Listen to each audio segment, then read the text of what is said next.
ҳамдӯрони азиз, мо қарор дорем дар ҳавлии Акай Абдулло 11 октябри соли 2023 аст ва оиди нашъонамои як бута ангуре ки Акай Абдулло аз ман оварда буданд. ман шоҳидӣ метиҳам ки ангури овардагиашон қадаш як ваҷаб ва борикиаш аз запаска борим буд. Аз запаска қалам гӯем, қалам борим буд. Акунин имсол мебинем чӣ қадар шудааст. Анин ангури велес аст. Акай Абдулло, ин ангуре ки ман мебинам аз 2 метр нукашро шумо пӯчидеду барои панҷа задан мондед ва чӣ хеле ки ман мебинам ин бисёр дароз шуда рафтааст. 4 навдаи дароз дорад. 1 2 4 та 5 та 5 та. ҳозир дар бораи ҳамин дарахт гапзанон мекунем. рафтагӣ дидед?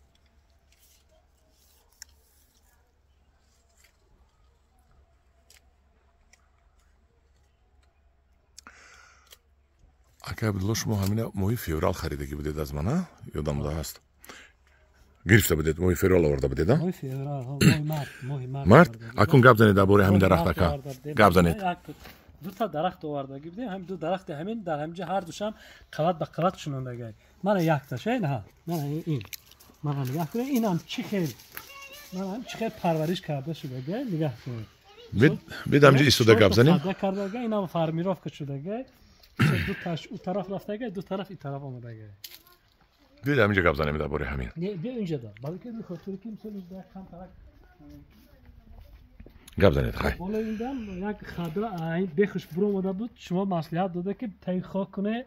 Ҳамина мисол бо мо як дарахти дига бо дар инҷа ташкил кардем. Мана. Аз бихинаш буромадагӣ кам майдака сабз буд таи хок кардед, алака ина дароз шуд. Мисол бо ина бояд дарахти дигар бо зиёдтар кард. Бо як дарахти дигар кардед.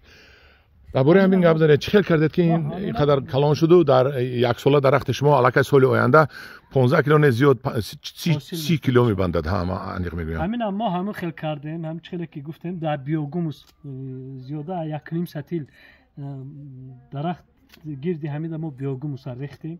хоқати алдараш кардед? хоқати камтар алдараш кардем, барои ки инҷа худаш ки лимон ки буд камтар пор рехтагӣ буд. Мо мисол бо ҳамина бо аҷоя бо ҳамин хел кардем. ҳамина шинондем.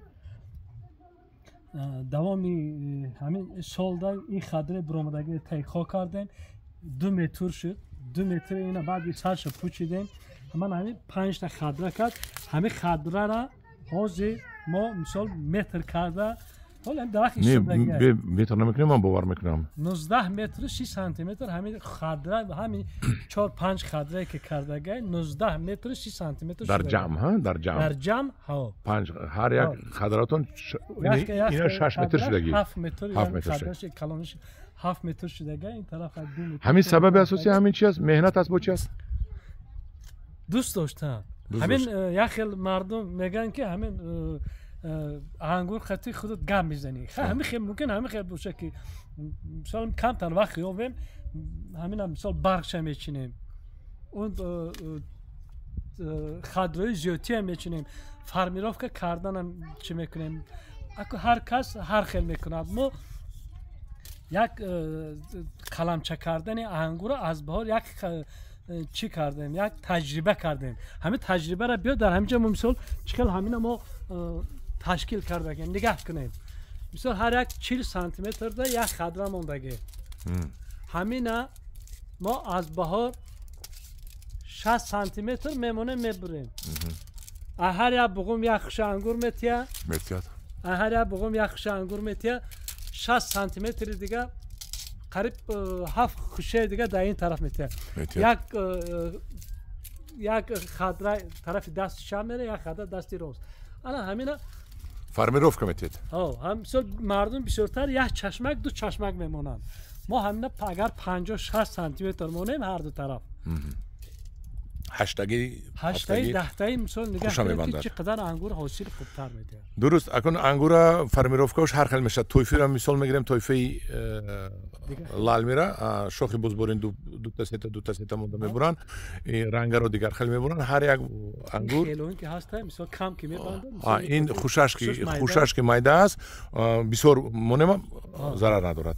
ҳамдӯрони азиз, акун ман инҷа ба чӣ гуфтанӣ якумаш меҳнати якумаш хости худо, дуюмаш меҳнати акаи Абдулло ки наход як сола ангур инқадар шавад ва соли оянда мебандад. Мо басташ худо хоҳад соли оянда мо худо накушад моро мо бастагии ҳамин ангурро ба халқ нишон медиҳем ки дар 2 солагиаш баст.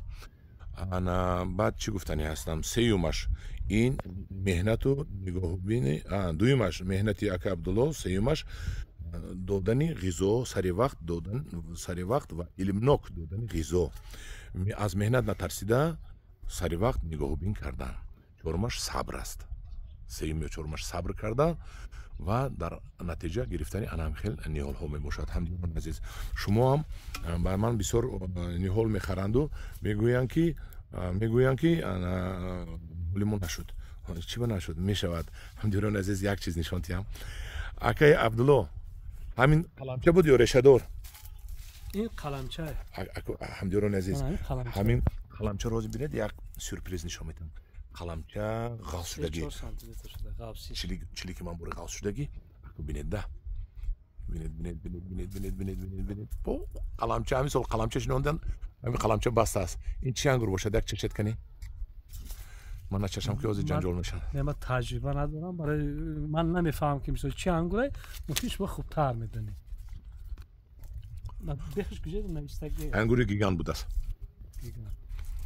ки боғбона ки ҳама кирона. Багатир. ангури багатир будааст. мана ҳамдиёни азиз, ҳамин сола қаламча реша надошт. на бисёр одамо қаламча гуфтан, ниҳолам қаламча меган. реша надошт.